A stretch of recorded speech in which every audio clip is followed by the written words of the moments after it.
Have you ever said something out loud and then seen an ad for it a few minutes later? Like your wife says, "We probably need a new air fryer," and before long your Facebook feed is full of air fryer ads. It happens often enough that weird coincidence stops feeling like a satisfying answer. And whether your phone is actually listening, we'll come back to that. But there's one thing I can tell you for sure. The reason ads seem to follow you everywhere is not an accident. It's the result of a massive strategy built by some of the smartest minds on the planet inside a trillion-dollar industry designed to hold your attention and turn it into clicks. Jeff Hammerbacher, Facebook's first data scientist, once said, "The best minds of my generation are thinking about how to make people click ads." That sucks. And honestly, that quote explains a lot. Because in this video, we're breaking down what's really tracking you, how ads keep surrounding you, and whether your phone is actually listening, or if the truth is even more unsettling. And a lot of the time, this whole thing starts with one click you barely even think about.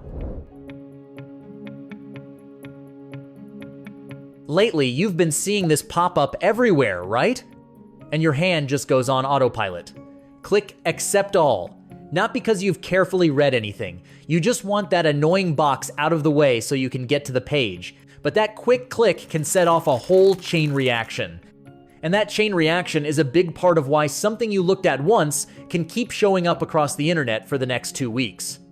A lot of that comes down to cookies. If you accept cookies, a website can store small text files in your browser to remember information about you. The easiest way to think about cookies is this: they're little notes your browser keeps. And to be fair, cookies are not automatically bad. To be fair, some cookies are completely functional. They help a website remember your login, keep basic preferences in place, and stop the whole experience from constantly resetting.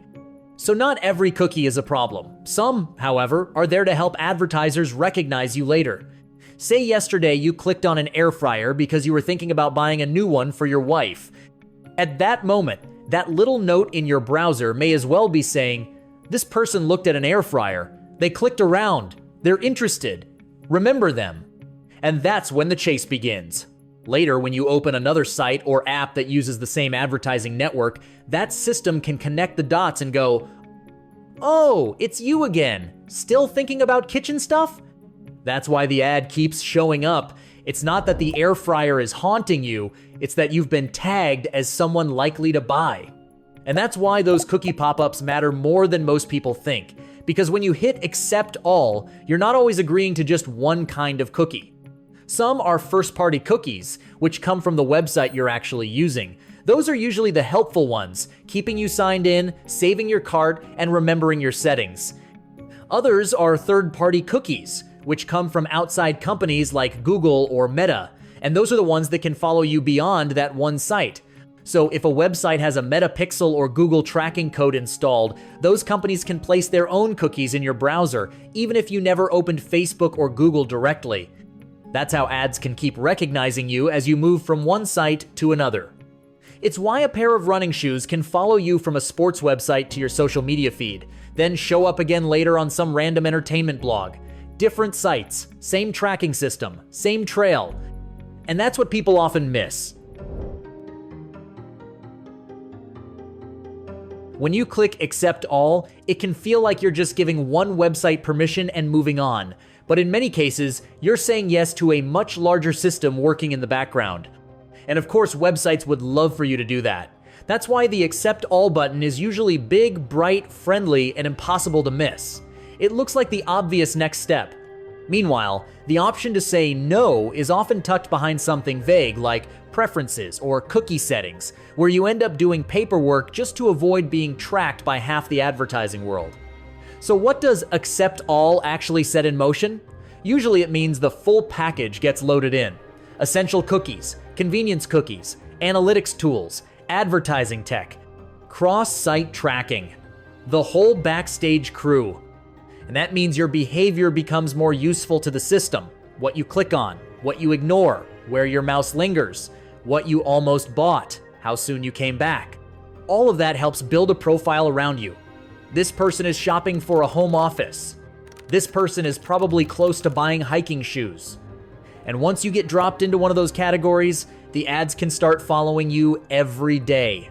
sometimes for weeks, long enough that the internet starts to feel weirdly clingy. Now flip that around. A lot of people assume clicking reject all makes them invisible. Usually that's not how it works. Most of the time, reject all just means the unnecessary tracking gets limited or blocked.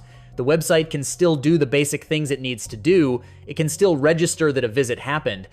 Essential cookies may still stay in place so the page loads properly, checkout still works, and your login doesn't fall apart.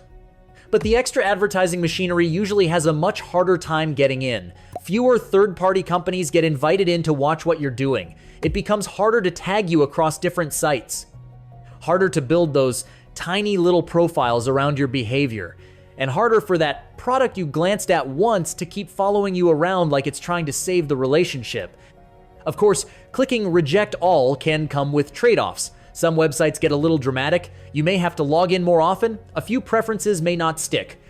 Some sites will keep asking again and again because apparently your full consent to being tracked is their dream scenario. But overall, clicking reject all is basically your way of saying, you can show me the page. You just don't need to bring the whole surveillance crew with you. And if you've ever wondered why so many sites make that option harder to find, the answer is pretty simple. If it were easy, a lot more people would choose it. And by this point, you can probably see why people find all of this so irritating. Once you realize how much can get switched on by one careless click, the whole thing starts to feel a lot less harmless.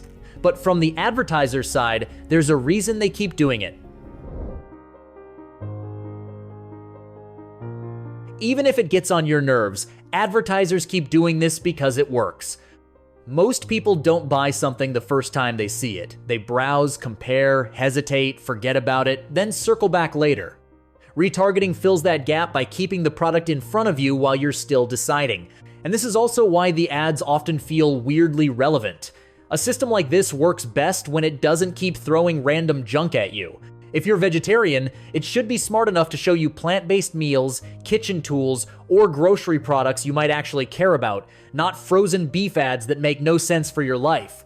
That's why these ads can feel a little too accurate. They're not random, they're built around signals you already gave off. And that brings us to the question people really care about. Is that just tracking, or is your phone actually listening? Now we get to the biggest question. Are apps actually listening to your conversations so they can target ads at you? Most of the time, no. At least not in the cartoon villain way people imagine, where your phone secretly records you talking about an air fryer over lunch and ships that audio off to some ad dashboard. The idea feels believable because the timing can be creepy. You mention a dog bed, and a few hours later, dog bed ads show up. You talk about getting married, and your feed starts acting like your wedding planner. So yes, it feels like eavesdropping. But that version of the story is extremely unlikely. Think about what it would actually take. Your phone would have to record you constantly, store all that audio, and keep uploading it somewhere to be processed and analyzed.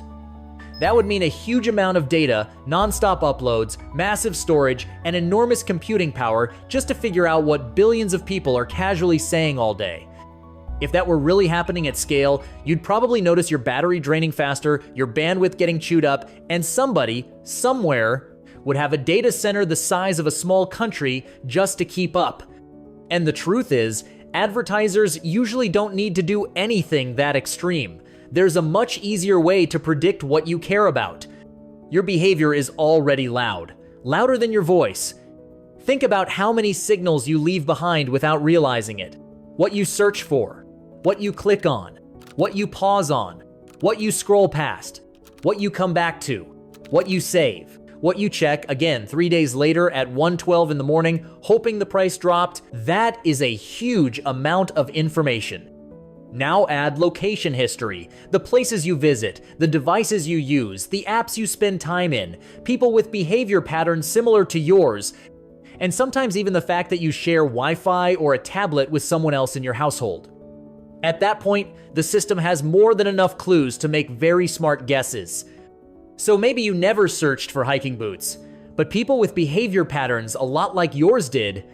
Maybe you never searched for baby gear, but you spent time near a baby store, clicked on parenting content, and someone on your home network bought a crib.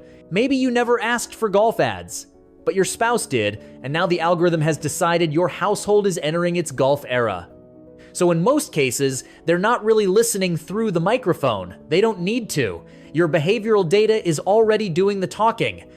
And that's why this all feels so strange, because emotionally, it creates the same feeling as being listened to, even though the mechanism is completely different. And that brings us to the part people actually care about most. What can you do to make this feel less invasive? The good news is you do have options. The first one is the least exciting, but probably the most effective. Stop hitting accept all on autopilot. When you can, hit reject all or go into manage preferences and turn off the stuff you don't actually need. After that, go into your browser settings and block third-party cookies. That step alone makes it much harder for ad networks to recognize you across different sites. If you want extra help, use privacy-focused browsers like Brave or Firefox Focus. On desktop, tools like uBlock Origin or Privacy Badger can cut down a lot of the tracking. You can also clear your cookies once in a while if you want to wipe the slate clean, just knowing that some websites will forget who you are and act like you've never met. You can also turn off personalized ads in your Google and Meta account settings. That won't make ads disappear completely because the internet would rather collapse than stop trying to sell you something, but it can make them feel a little less eerily specific. And honestly, just understanding what's happening already changes the experience. Once you realize the system runs on signals, not magic, it becomes easier to push back. So the next time you look at a product and it starts following you around the internet like an overly committed salesperson, you'll know what's going on. It's usually cookies.